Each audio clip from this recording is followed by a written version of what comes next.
Bonjour, bonjour. Eh bien, nous revoilà. Nous revoilà, on se retrouve. Je suis toujours contente de vous retrouver, moi, parce que, ben voilà, comme ça, je discute un petit peu avec vous. Donc, j'attaque le bloc numéro 3 de l'album Wings of Freedom dans le cadre de la DT de la boutique Magique Loisirs.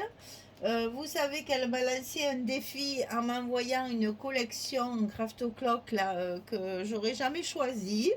Mais j'ai relevé le défi et finalement, ben, je me suis bien amusée. Ça m'a bien fait casser la tête parce que j'ai énormément réfléchi pour faire du steampunk et puis du déjanté, du un peu, comment dire, découpé. Rien, il n'y a rien de symétrique. Tout est un peu travaillé, un peu euh, comment dire, un peu décalé, un peu, voilà, j'ai essayé de faire un maximum de choses, enfin, le contraire de ce que je fais d'habitude. Et oui, c'est très amusant. Bon, ça demande pas mal de recherche, de création, parce que, ben voilà, hein, j'ai pas l'habitude de travailler ce genre de papier.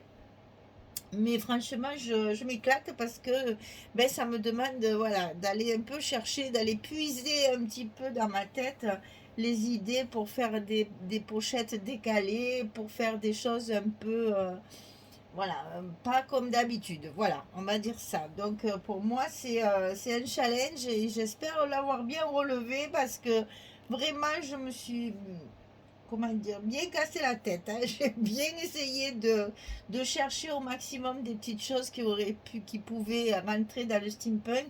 Et j'ai pas encore attaqué la déco parce que là c'est pareil, je vais pouvoir laisser libre cours à mon imagination. Et dans ces cas-là, j'avoue que j'aime bien ça. Alors, ici, on va avoir des choses un petit peu aussi différentes de d'habitude. Donc, il y a pas mal de découpes et de travail. Mais vous allez voir le rendu. Enfin, moi, j'aime beaucoup cette page. Je suis presque sûre que c'est ma préférée. Parce que vraiment, ça m'a donné beaucoup de calculs. Alors, vous savez que je suis nulle en maths. Donc, imaginez le travail que ça me demande, l'énergie que je dépense pour calculer tout ça. Mais bon, le résultat, il est là. Je suis contente de partager ça avec vous. Ça change un peu de d'habitude et ça va pouvoir faire plaisir à celles qui aiment le vintage, le steampunk, tout ce qui est un peu métallique, un peu déjanté, un peu décalé. Là, elles vont se régaler de faire cet album parce que ben, c'est voilà, c'est différent. Alors, on a donc notre bloc numéro 3 et on va travailler la page numéro 5. Alors, on commence par là parce que je pense que c'est ce qui va être le plus simple. Parce qu'en plus, c'est ça, je fais attention à l'ordre parce que je me suis déjà trompée la dernière fois. On va essayer de ne pas se tromper cette fois. Alors, une pochette directement sur le bloc. Alors, 24,7 sur 11. Et sur le côté 24,7, on va plier à 2 et à 22,7 pour obtenir nos 20,7 de largeur de page. Alors ça, jusque-là, rien d'exceptionnel. On fait des pochettes pour mettre des cartes ou des livrets. Vous allez voir, là aussi, il y a un livret encore déjanté. Là, j'essaye de faire des choses un peu déstructurées pour, ben, déjà pour faire plaisir à celles qui aiment ça, mais aussi pour aller dans le style du papier, hein. Il faut que ce soit un petit peu déjanté. Et j'espère que Magali sera consciente du défi qu'elle m'a lancé. Parce que pour moi, c'est de la difficulté, hein, voilà. Je m'amuse hein, quand même. C'est vraiment quelque chose que je découvre pour arriver à trouver des structures qui sont un petit peu déjantées comme ça. J'avoue, ouais, c'est du travail, mais c'est agréable. Voilà, ça change un peu. Ça, j'en fais tellement que finalement, ça fait du bien de faire un peu autre chose. Alors là, on va faire celui-là après parce que c'est le plus compliqué. On va le laisser de côté. Il y en a un ici à insérer sur la page, sur l'enveloppe, enfin dans l'enveloppe du côté droit. Et on va le centrer par rapport à notre page. Alors ici, il fait 22 cm sur 15,7. Là, j'ai utilisé la collection 15-15. 22 sur 15,7. Et sur le côté 22, on plie à 19 et à 20 pour avoir un gousset d'un centimètre. Parce que vous allez voir, il y a de l'épaisseur. Donc ça, On le centre. Ah, j'ai pas fait de repère, je vais le faire parce que je sens que je vais faire une bêtise. Donc je vais centrer ma page comme il faut quand même. Hein. On va pas faire les choses... ça a beau être un peu déjanté, un peu déstructuré, il faut quand même que ce soit cohérent. Donc on fait un petit repère sur le milieu pour pouvoir coller notre page bien au centre. C'est important pour la fermeture et c'est important pour le papier que j'ai mis dedans. Non, c'est là. Ici, on met les deux petits repères bien en face et on colle notre rabat de droite. Ici, avec un gousset d'1 centimètre. Ici en haut, c'est la même chose. On va avoir un rabat comme ceci sur le haut du bloc. Alors, celui-ci fait 21 sur 15. J'ai un peu coupé les papiers là. 21 sur 15 et sur le côté 21, on plie à 18,5 et à 19. Là, évidemment, puisque c'est dessous, on a un gousset d'un demi-centimètre. Donc, sur le côté 21, on plie à 18,5 et à 19. Et ça, on le colle également au milieu de notre page. Donc toujours pareil, petit repère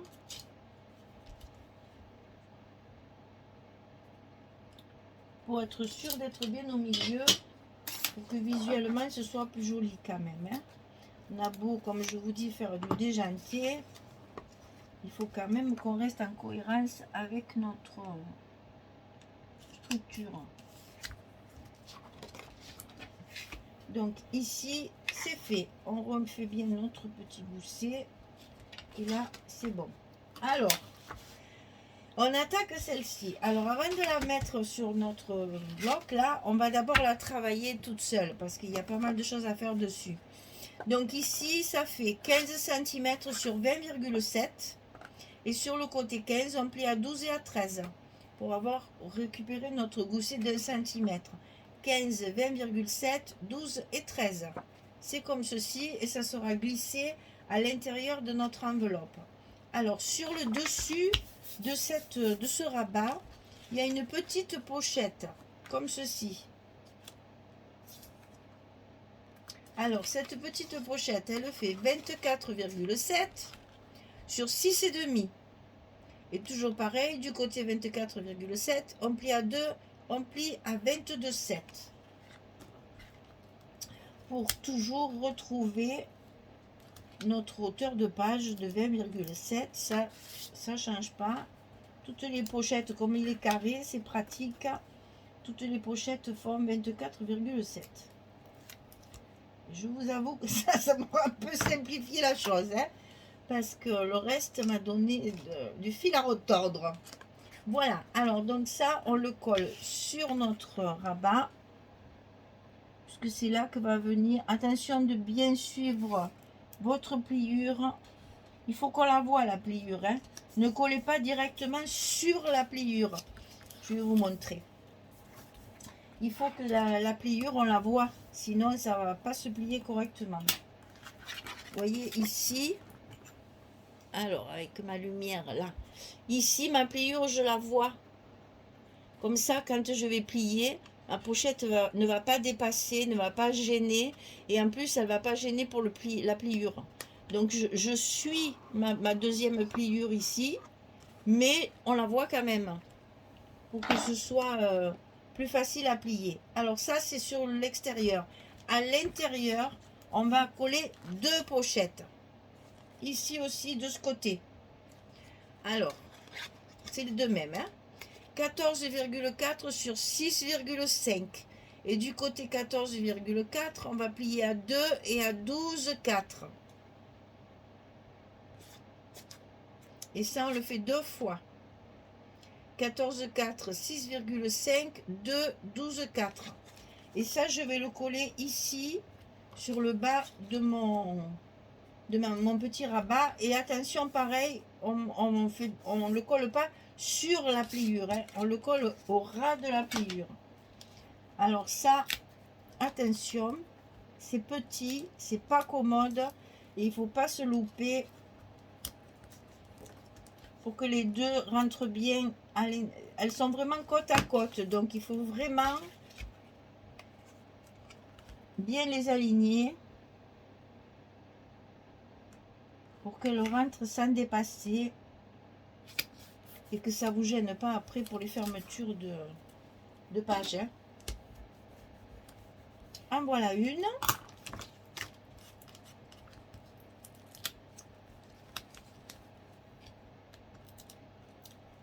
On prépare la deuxième.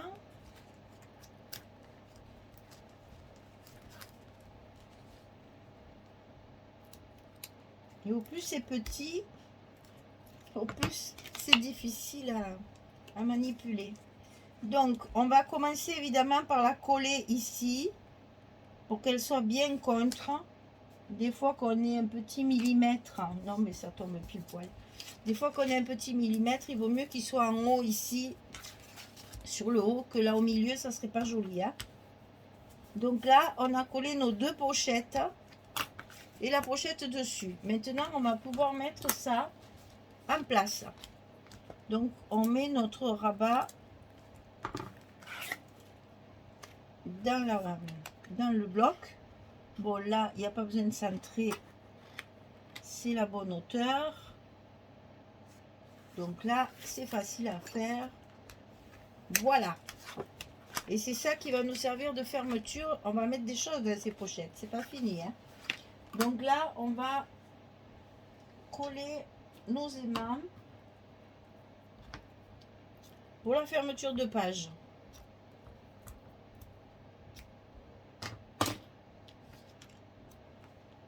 Donc toujours le même système, le scotch à l'envers.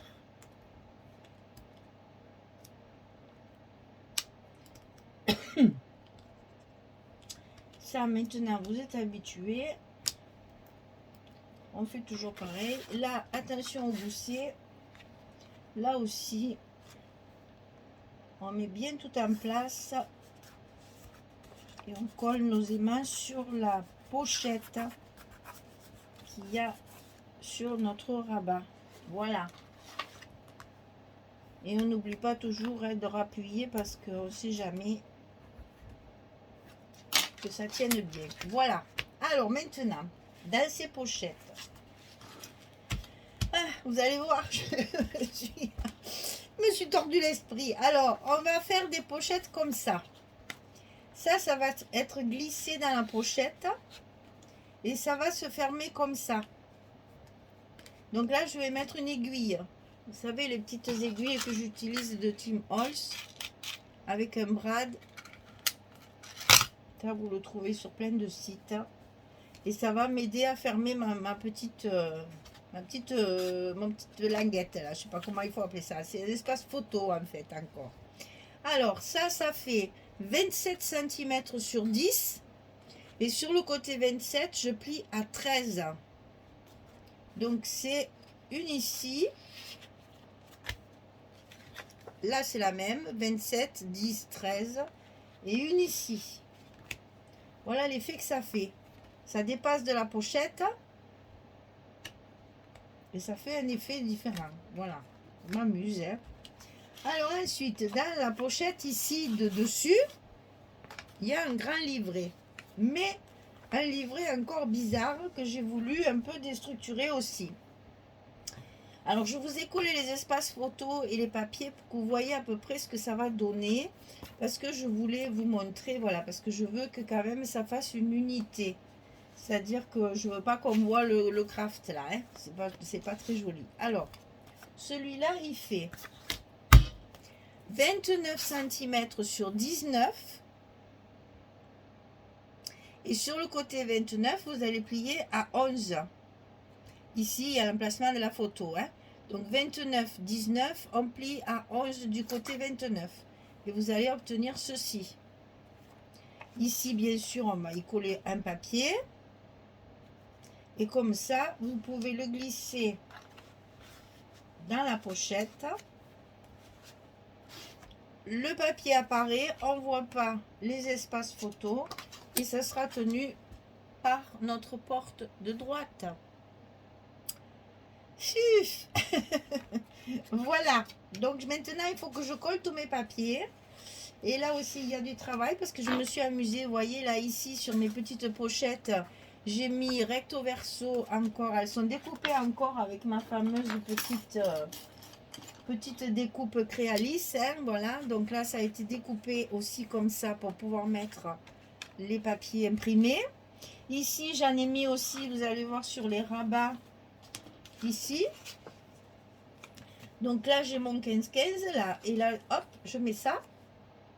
Tout ça pour relever un petit peu le papier. Est-ce que j'en ai fait d'autres? Oui, il y en a aussi ici. Sur celle-ci, c'est pareil. Vous allez voir tout ça. Et sur ma pochette. Alors, attendez, que je ne mélange pas tout. Sur la grande pochette ici de l'intérieur, j'en ai mis un à l'envers pour donner encore de la lumière au papier. Ça fait vraiment très joli. Hein. J'aime beaucoup ce système. Bravo Magali d'avoir pensé à imprimer des designs, enfin des dessins comme ça, assez géométriques, mais qui vont très très bien et qui relèvent un petit peu tout ça. Allez, je colle tous mes papiers, parce qu'il y a aussi du travail. Je mets mes petites aiguilles, etc., etc. Et je reviens vers vous quand j'aurai terminé tout ça. Ici, il y a une carte, ça je ne vous l'ai pas dit, mais vous le savez, hein, quand il y a une pochette, il y a une carte. Ben, vous voyez, là aussi, j'ai encore fait une bordure avec ma découpe. Et la bordure, en fait, ma bordure, elle est collée que sur les côtés. Si on veut, on peut encore, c'est ce que je ferai certainement, on peut y glisser quelque chose dedans. Donc là, il y aura sûrement un petit tag, un petit truc rigolo, et voilà. Tout ça pour faire du déstructuré, toujours. Hein. Donc, vous voyez, même avec cette petite truc là, j'ai réussi encore à faire un autre usage. C'est pour ça, ça paye pas de mine ce petit machin, mais tout ce que j'ai fait avec, c'est impressionnant. Donc, même sur des cartes comme ça, on arrive à faire un effet, avec, en plus avec des chutes de papier. Hein, vous n'avez même pas besoin de grands morceaux de papier, rien qu'avec des chutes. Et là, donc, j'ai fait un semblant de pochette où je vais pouvoir y glisser quelque chose dedans. Et ça va aller là. Voilà. Allez. Au travail, je parle plus, je colle. Allez, à tout de suite. Voilà. Tout est collé. J'ai retrouvé la place de chaque morceau. Il m'en reste pas, donc c'est bon, tout est collé. Alors, pour cette page numéro 5, on va d'abord donc ouvrir. Alors, vous voyez là, par exemple, ce genre de truc, ben, ça me plaît pas. Donc, je vais certainement, ben voilà, on va se servir encore de nos toiles d'araignée. Là, je sais pas trop comment, mais voilà, je pense que je vais agrémenter comme ça parce que moi, perso, ça me... Alors, si c'était du chablis, je mettrais un ruban ou une dentelle, mais là, non, ça va pas le faire. Donc, je vais trouver pour cacher ce genre de choses parce que c'est très difficile d'aligner correctement chaque fois avec la découpe. Là, c'est très difficile. Donc, là, je vais trouver un truc pour cacher ça. Alors, ici, on a donc notre grande porte ici, un peu bizarre et particulière. Et ici, notre petit rabat avec la carte à l'intérieur de la pochette. Et donc, dans cette pochette un peu bizarre, voilà, on arrive à avoir... alors là, j'ai tout recouvert de papier parce que j'avais des chutes. Donc, j'en ai profité. Pas de craft, mais il y a la place d'une photo, bien entendu. Hein. Vous savez qu'on peut toujours... là, si vous voulez aller sur le Destroy, hein, vous coupez votre photo en deux et vous en mettez une partie là, une partie là. Le reste, il y a du papier.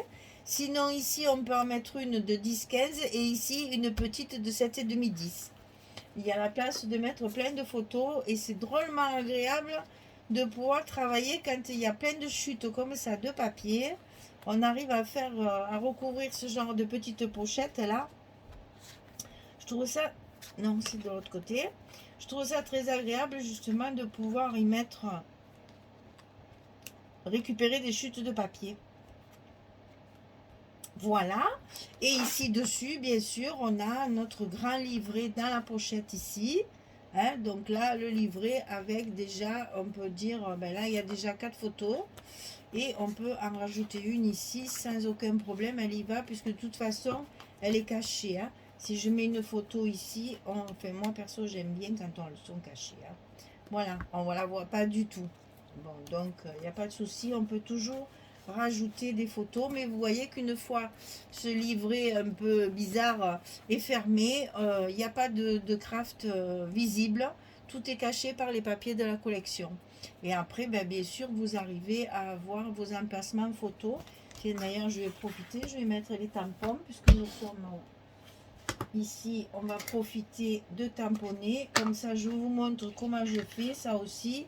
Donc ça, j'utilise la Versafine claire. Celle-ci, c'est feuille morte, mais elle est noire. Hein. Et ça fait pas du tout marron comme je le pensais.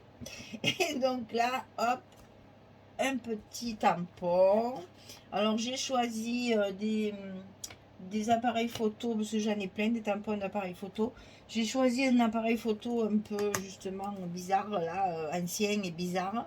Donc, je trouvais que ça y allait très bien. Et voilà comment je fais tout de suite mes tampons sur mes cartes. Et voilà, donc ça c'est fait. On referme vite pour pas qu'elle sèche. On prend les petits, enfin moi perso je nettoie mes tampons comme ça. Maintenant après chacun a ses habitudes et ses manies. Moi je fais ça à la lingette, parce que les tampons clear ils se nettoient très très bien. Donc déjà je vais lever ça. Les tampons clear ils se nettoient très très bien. Et donc moi avec ma lingette je trouve que ça suffit largement. On arrive à bien les récupérer. Maintenant, vous savez qu'on peut le faire avec de l'eau écarlate, ça marche très bien. On peut le faire avec de la lessive, carrément avec une brosse à dents dans le machin, dans l'évier. Vous faites ça avec le... Françoise, elle fait comme ça, elle nettoie tous ses pochoirs et tous ses tampons avec de la lessive, enfin du liquide vaisselle en fait. Elle les fait tremper, elle les brosse. Et ça revient aussi très très bien. Chacun a ses habitudes et ses manies. Hein, c'est pas... Voilà, une fois que vous en êtes servi. Par contre, faites-le, n'attendez pas que ça sèche. Parce que vos tampons, mais ça coûte cher des tampons, il faut les garder longtemps. Hein. Donc n'hésitez pas à bien les nettoyer chaque fois pour que ce soit bien propre. Voilà, mon tampon, il est super nettoyé. Attendez, on va le montrer comme ça. Vous voyez, mon tampon, il est super bien nettoyé. Bon, ma plaque, elle est un peu sale aussi. Mais le tampon, il est nickel. Voilà, on va faire ça. Voilà, le tampon est super bien nettoyé. Et comme ça, vous avez toujours des contours bien nets. Par contre, évitez, par exemple, là, je viens de le nettoyer. Ne retamponnez pas de suite après. Parce que le produit qu'il y a sur les lingettes, il est encore sur le tampon. Laissez sécher quand même. Hein, ne le réutilisez pas de suite. Mais bon, là, par exemple, j'ai tamponné 3-4 trucs. Bon, stop, on nettoie. Au moins, c'est tout propre. Et ça crème pas. Et on peut garder nos tampons comme ça très longtemps. Voilà, notre page numéro 5 est terminée. Et pas sans mal. Avec une grande pochette ici, un peu destroy là. Et des petits rabats de chaque côté avec une pochette à l'intérieur. Et là, vous voyez que j'ai la place de mettre mes petites décos farfelues là que je vais trouver et faire avec plaisir. Voilà. Hop, c'est fermé. La page numéro 5, elle est terminée. On va pouvoir attaquer la page numéro 6. Donc ça, c'est le bloc numéro 3. Et je vous dis, et la prochaine vidéo, ça sera pour faire la page numéro 6. Voilà. J'espère que ça vous inspire tout ça et que vous allez pouvoir le réaliser. Si vous, alors, ça, c'est une structure qui est très difficile à adapter avec du shabby. Hein. Ça va faire, à mon avis, ça sera pas bien. Voilà. C'est trop déstructuré, c'est trop déjanté. Enfin, moi, perso, je préfère garder ce genre de structure pour du Stamperia, par exemple. Le Ciao Bella qui quelquefois est un peu vintage, voilà. Il faut que ça reste dans le vintage. Si vous voulez des fleurs, des machins, des trucs, la structure n'est pas adaptée. Hein. Donc voilà. Bon, ben voilà, hein, j'ai fini. Je vous dis au revoir. Bonne journée, bonne soirée. À très très vite pour la suite. Et merci beaucoup d'être là tout près de moi. Au revoir tout le monde.